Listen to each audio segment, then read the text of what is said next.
Tular berhubung pertukaran penggunaan istilah daripada negeri ke wilayah untuk Sabah dan Sarawak. Pertukaran terma wilayah tersebut juga dilakukan selepas lawatan Perdana Menteri Tan Sri Muhyiddin Yassin ke Sarawak baru-baru ini. Beliau menyatakan bahawa Sabah serta Sarawak bukanlah negeri tetapi lebih tinggi disebut sebagai wilayah. Isu itulah berhubung pertukaran penggunaan istilah wilayah ke atas Sabah dan Sarawak belum dapat dipastikan kesahihannya. Bagaimanapun, Ketua Menteri Sabah Datuk Seri Haji G. Noor ketika diminta mengulas isu berkenaan berkata pihaknya mengalung-alungkan perkara itu. Dan untuk mengetahui apakah makna dan manfaat sekiranya ini benar, saya nak bersama dengan Dr. Anul Puyuk, penganalisis politik. Doktor, apakah signifikan Sabah dan Sarawak ini digelar sebagai wilayah sekiranya ia benar? Bagi saya perincian itu penting. Apakah yang kita maksudkan sebagai wilayah? Sebab ramai orang yang berpendapat bahawa adakah Sabah dan Sarawak nanti akan menjadi seperti wilayah Persekutuan Labuan ataupun wilayah Persekutuan Putrajaya dan sebagainya. Jadi ini yang menimbulkan kekeliruan, ini yang menimbulkan kerisauan. Jadi apapun label yang kita ingin berikan kepada Sabah dan juga Sarawak, yang penting definisi yang pertama yang penting, yang kemudian yang kedua adalah perincian, the karakteristik, ciri-ciri sesebuah wilayah. Kalau kita terjemahkan wilayah ini kepada region dalam bahasa Inggeris, jadi nampak agak jelas sedikit. Sebab kalau kita melihat Perjanjian Malaysia 63, ramai yang menginterpretasikan Perjanjian Malaysia 63 itu, artikel yang pertama,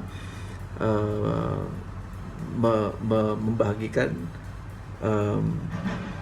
bahagian Sabah, Sarawak dan Semenanjung Malaysia sebagai satu entiti yang berbeza. Jadi kalau kita definisikan sebagai satu bahagian yang besar, maka memang seharusnya Sabah dianggap sebagai satu region, Sarawak sebagai satu region dan Semenanjung Malaysia sebagai satu region. Ya, Doktor, mungkinkah ia ada kaitan dengan komitmen yang dinyatakan kerajaan PN mengenai Perjanjian Malaysia 1963 dan juga mungkin soal sokongan kepada kerajaan ataupun kepada kerajaan yang berpusat di Semenanjung Malaysia? Mungkin juga ada kaitan dengan komitmen Kerajaan Perikatan Nasional untuk melaksanakan Perjanjian Malaysia dengan lebih tuntas ataupun dengan lebih efektif. Tetapi berbalik kepada respon saya kepada soalan yang pertama tadi, ini perlu diperhalusi, ini perlu diperjelaskan. Kerajaan Sabah, Kerajaan Sarawak dan juga Kerajaan Persekutuan perlu duduk bersama dan membincangkan hala tuju sistem federalisme Malaysia ini.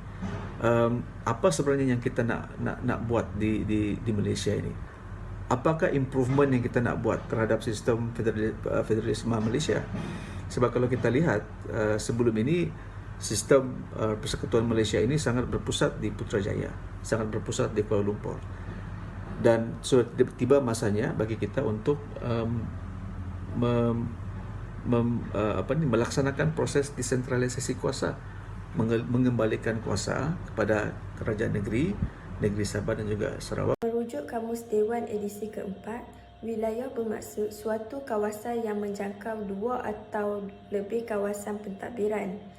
Menurut Akta Perancangan Bandar dan Desa Akta 172, wilayah terdiri daripada dua negeri atau lebih, manakala maksud wilayah persekutuan pula ialah wilayah yang ditadbir secara langsung oleh Kerajaan Persekutuan Malaysia dan ditadbir di bawah perundangan Kementerian Wilayah Persekutuan.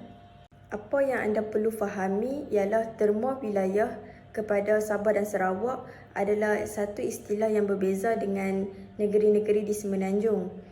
Imbas kembali sejarah penubuhan Malaysia, Sabah dan Sarawak sememangnya sebuah wilayah. Pertukaran itu merujuk kepada perkongsian sama taraf dengan Semenanjung atau seluruh negeri di timur Malaysia. Pengiktirafan Sabah dan Sarawak sebagai wilayah tidak sama maksud dengan wilayah Persekutuan Kuala Lumpur, Putrajaya dan Labuan. Dalam erti kata lain, wilayah Persekutuan Labuan lebih rendah daripada negeri, tetapi Sabah lebih tinggi dari negeri di semenanjung dalam konteks penumbuhan Malaysia. Wilayah persekutuan dikawasalia oleh Kementerian Wilayah Persekutuan KWP dan setiap wilayah ditadbir oleh pihak berkuasa tempatan iaitu Dewan Bandaraya Kuala Lumpur bagi Kuala Lumpur. Secara ringkasnya, jika sahih penukaran terma ini, Malaysia adalah sebuah negara persekutuan yang mempunyai 11 negeri, 2 wilayah dan 3 wilayah persekutuan.